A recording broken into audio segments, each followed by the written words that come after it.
Welcome বন্ধুরা। আজকে আমি আপনাদেরকে দেখাবো কিভাবে আপনারা আপনাদের ইমেজে স্ট্রোক বা আউটলাইন অ্যাড করবেন। তো আসলে এই স্ট্রোক বা আউটলাইনটা কি?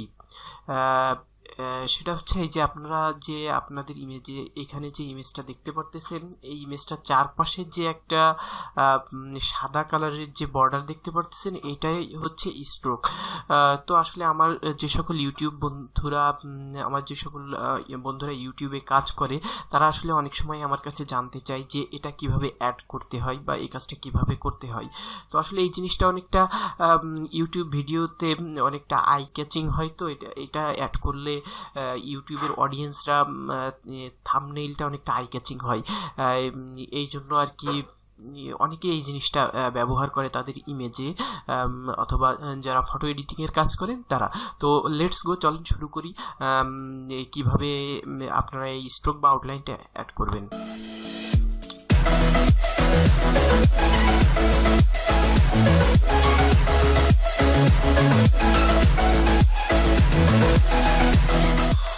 তো আসলে আপনারা আপনাদের যে ইমেজে অথবা আপনাদের ইমেজের যে অবজেক্টে আপনারা এই স্ট্রোক বা আউটলাইনটা অ্যাড করবেন, ফার্স্টে কি করবেন, সেই ইমেজটাকে বা অবজেক্টটাকে আপনারা আপনাদের ইমেজ থেকে আলাদা করে ফেলবেন।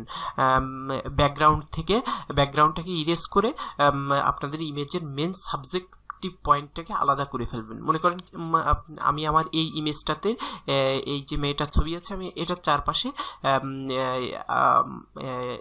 স্ট্রোক বা আউটলাইন অ্যাড করব। তো এর জন্য কি করতে হবে, আমার এই ব্যাকগ্রাউন্ডটাকে ইরেজ করে এই এটাকে আলাদা করে ফেলতে হবে। তো আমি আসলে এটাকে আগে থেকেই করে রাখছি, ব্যাকগ্রাউন্ডটাকে ইরেজ করে রাখছি। তো আসলে আপনারা যদি না জানেন যে কিভাবে ইমেজের ব্যাকগ্রাউন্ড ইরেজ করতে হয়, তাহলে আপনারা আমার এর আগের টিউটোরিয়ালটি দেখতে পারেন। কিভাবে ইমেজের ব্যাকগ্রাউন্ড ইরেজ করতে হয় সেটা আমি আমার এই ভিডিওর ডেসক্রিপশনে দিয়ে দেবো, সেখান থেকে আপনারা দেখতে পারেন যে কীভাবে আপনার ইমেজের ব্যাকগ্রাউন্ড ইরেজ করবেন।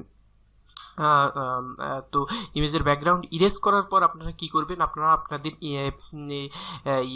যে লেয়ারটা আছে, এই লেয়ারটার মাউসের রাইট বাটনে ক্লিক করে এখান থেকে ব্লেন্ডিং অপশনে যাবেন। ব্লেন্ডিং অপশনে যাওয়ার পর এখান থেকে যে স্ট্রোক দেখতে পারতেছেন, এই স্ট্রোকটাতে টিক চিহ্ন দিবেন। এখানে ক্লিক করলেই টিক চিহ্নটা চলে আসবে।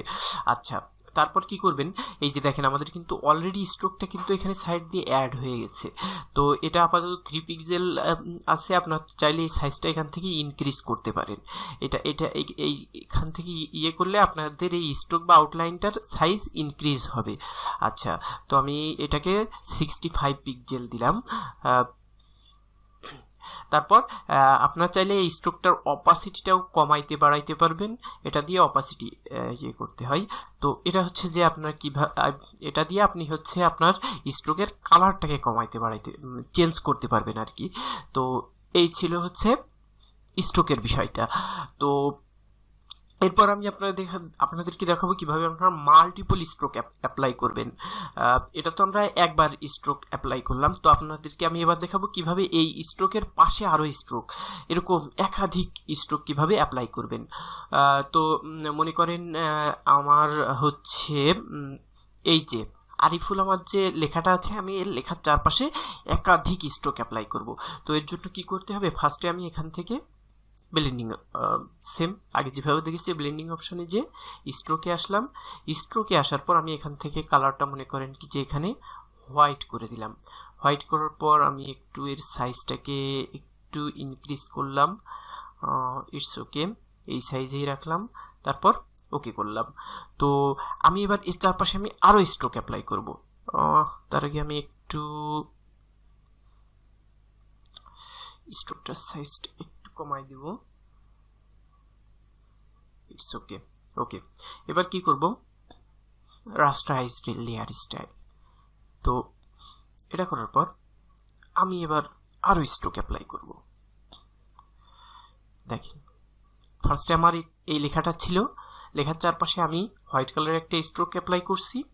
তারপর আমি আবার ব্ল্যাক কালারের একটা স্ট্রোক অ্যাপ্লাই করলাম। ওকে, এবার আমি এটাকে ওকে করলাম। আবার এটাকে আমি রাস্টারাইজ লেয়ার স্টাইল করলাম, করে আবার ব্লেন্ডিং অপশনে যে এবার একটু এটার কালারটা একটু চেঞ্জ করে দিব। কালারটা একটু চেঞ্জ করে দিয়ে সাইজটা বাড়ায় দিলাম। ওকে, দেখেন জিনিসটা অনেকটা সুন্দর হয়ে গেল। তো এই ছিল বন্ধুরা আজকের টিউটোরিয়ালে। পরবর্তী টিউটোরিয়াল দেখার আমন্ত্রণ জানিয়ে আজকের মতো এখানেই শেষ করছি।